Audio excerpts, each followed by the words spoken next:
Hello दोस्तों, कैसे हो? आपका स्वागत है त्रिपान स्टडी सेंटर में। आज जो आपके समक्ष प्रस्तुत करने जा रहा हूं वो काफ़ी महत्वपूर्ण है। जो बच्चे कंपटीशन की तैयारी कर रहे हैं उनके लिए काफ़ी महत्वपूर्ण रहेगा।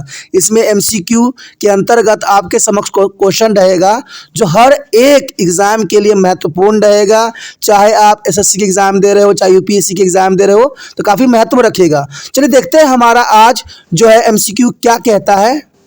एमसीक्यू यानी एमसीक्यू जो काफ़ी महत्वपूर्ण रहेगा।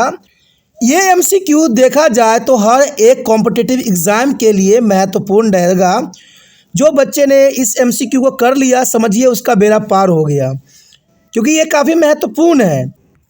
अगला क्वेश्चन आपके समक्ष आ गया है। देखिए क्वेश्चन क्लियर है कि दी गई संख्या x और y का एलसीएम जहां x और y का गुणनज है द्वारा दिया गया है, क्या हो सकता है?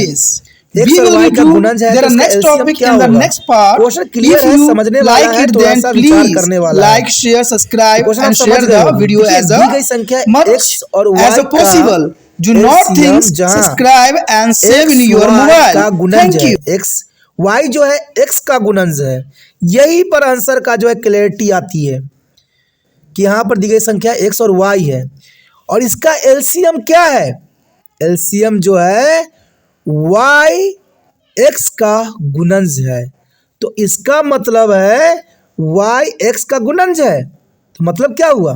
इसका मतलब है कि y is the correct answer यार, क्योंकि y एलसीएम है ना। देखिए समझने तो यही समझ में आ गया कि एलसीएम जहाँ y है तो इसका मतलब आंसर भी तो y ही होगा। इसका मतलब आपका बी आंसर सही है। तो देखिए यहाँ पर समझ जरूरी थी, इसने डायरेक्ट आंसर बता दिया है एग्जामिनर ने कि एलसीएम जहाँ y है।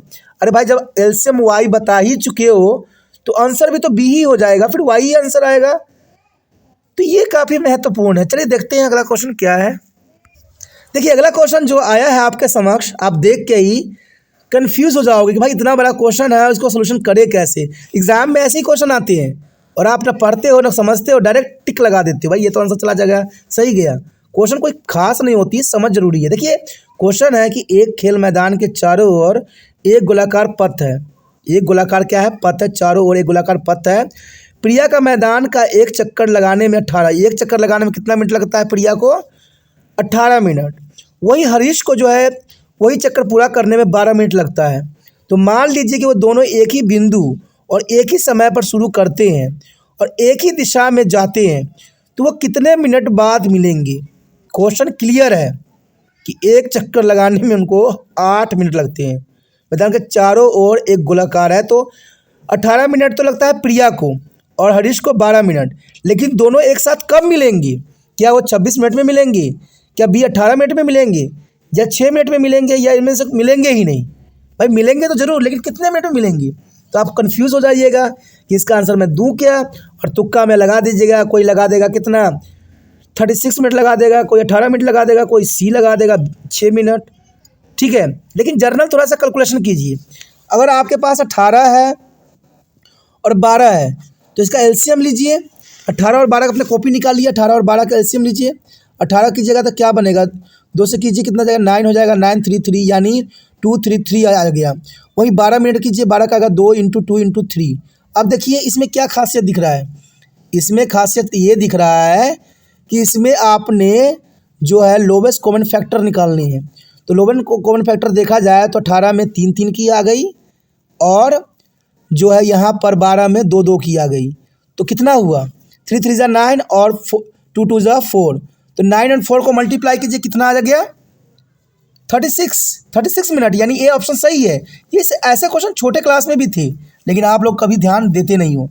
तो देखिए इतना बड़ा क्वेश्चन का कितना ईजी सा आंसर था। तो इसका ए आंसर जो है सही है 36 मिनट। तो ए ऑप्शन के साथ जा सकते हो।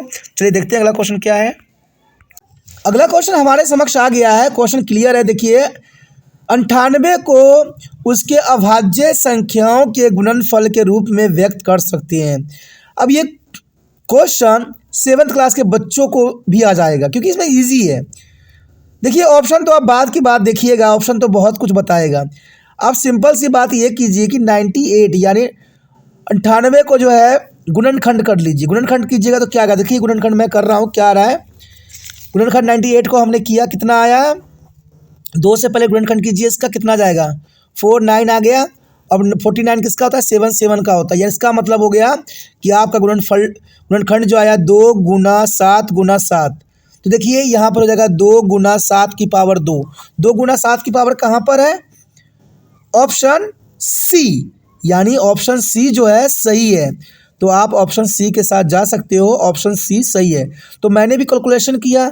दोस्तों एक बात हमेशा याद रखना कि जो आपको ट्रिक सिखा रहा है ना, ट्रिक सिर्फ आँख का जो होता है एक जो है छलावा होता है। आपको पता है मैजिशियन जो होता है ट्रिक दिखाता है, लेकिन ट्रिक्स जो होते हैं आँख का छलावा होता है, वास्तविकता नहीं होती है। जहाँ पर ट्रिक यूज़ कर रहा है वो सटीक नहीं बैठता है, वहाँ पर आप हमेशा कंफ्यूज ही रहिएगा और वहाँ पर कभी भी कामयाबी की उस मंजिल तक नहीं पहुँचिएगा। एक बार आपको जो है ट्रिक काम कर जाए लेकिन दूसरी बार नहीं करता है। और जो ये व्यक्ति सब दिखाते हैं ट्रिक, बार बार लिखे होते हैं ट्रिक ट्रिक ट्रिक, तो आप भी ट्रिक में रह जाइएगा। समझ दिखाइए, कैलकुलेशन कीजिए। सभी जो एग्जामिनर होते हैं जितने भी मैंने देखे हैं, चाहे एसएससी एग्ज़ाम दे रहे हो, चाहे यूपीएससी एग्ज़ाम दे रहे हो, चाहे रेलवे के दे रहे हो, सारे बच्चे पेन पेंसिल लेके कैलकुलेशन करते हैं।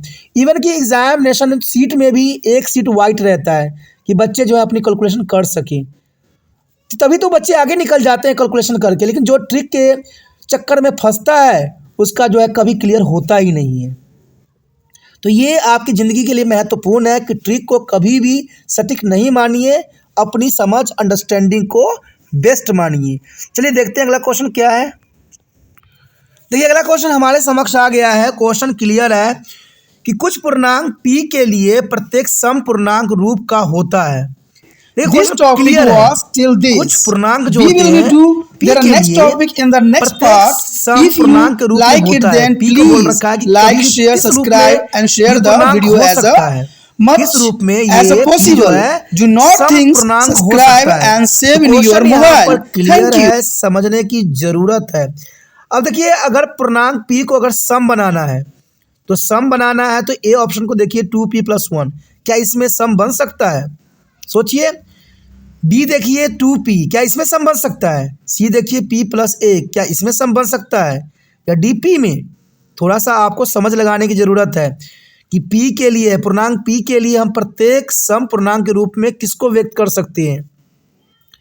तो आप देख सकते हो 2p + 1 तो हो नहीं सकता, क्योंकि अगर p हम कुछ भी रखें तो 1 अगर प्लस करते हैं तो सम पूर्णांक हमें नहीं आएगा। लेकिन b देखते हैं, अगर b में अगर कोई नंबर रखते हैं p के जगह पर, तो क्योंकि 2 है और 2 को मल्टीप्लाई अगर हम किसी भी संख्या से करेंगे तो एक जो है सम पूर्णांक ही हमें प्राप्त होगा। तो इसका मतलब आपका बी ऑप्शन सही गया, यानी बी ऑप्शन के साथ आप जा सकते हो। बी ऑप्शन करेक्ट है और सही है, और ये क्वेश्चन को दिमाग में भी रखना है। चलिए देखते हैं अगला क्वेश्चन क्या है। देखिए हमारे समक्ष अगला क्वेश्चन आ गया है, काफ़ी महत्वपूर्ण है और अंतिम क्वेश्चन है। क्वेश्चन क्लियर है कि 2 क्रमागत प्राकृतिक संख्या का गुणनफल हमेशा क्या हो सकता है। 2 क्रमागत प्राकृतिक संख्या का गुणनफल हमेशा क्या होगा। ये क्वेश्चन थोड़ा सा डिफरेंट है, समझने वाली है और ज़रूरी भी है कि 2 क्रमागत प्राकृतिक संख्या का अगर हम गुणनफल करें तो क्या अभाज्य संख्या प्राप्त होगी, या बी सम संख्या प्राप्त होगा, या सी विषम संख्या हमें प्राप्त होगा, या डी सम या विषम संख्या दोनों प्राप्त होंगी। तो क्वेश्चन क्लियर है, समझने की ज़रूरत है, यहाँ पर ट्रिक की ज़रूरत नहीं है, समझने की ज़रूरत है कि 2 क्रमागत प्राकृतिक संख्या का अगर हम आपस में मल्टीप्लाई करें तो जर्नल सी बात है हमें सम संख्या ही प्राप्त होगी, क्योंकि 2 क्रमागत प्राकृतिक संख्या का गुणनफल की जाती है तो हमेशा सम संख्या ही सामने आती है। तो सबसे पहले तो आपको ये पता करना पड़ेगा कि प्राकृतिक संख्याएँ क्या होती है, और इसके लिए आपको जो है वीडियो बड़े वाला देखना पड़ेगा जो मैथमेटिक्स में है, जो आपको प्लेलिस्ट पे मिल जाएगा। क्लास 10th के मैथमेटिक्स में आपके बड़े जो क्वेश्चन है, जो रूल रेगुलेशन है वो मिलेंगे। तो वहाँ पर आप प्राकृतिक संख्या के बारे में नॉलेज ले सकते हो, बहुत विस्तार पूर्वक वहाँ चर्चा की गई है, तो वो वीडियो को ज़रूर देखिए। यहाँ पर आपका जो ऑप्शन है गया सम संख्या, यानी इसका बी ऑप्शन सही है।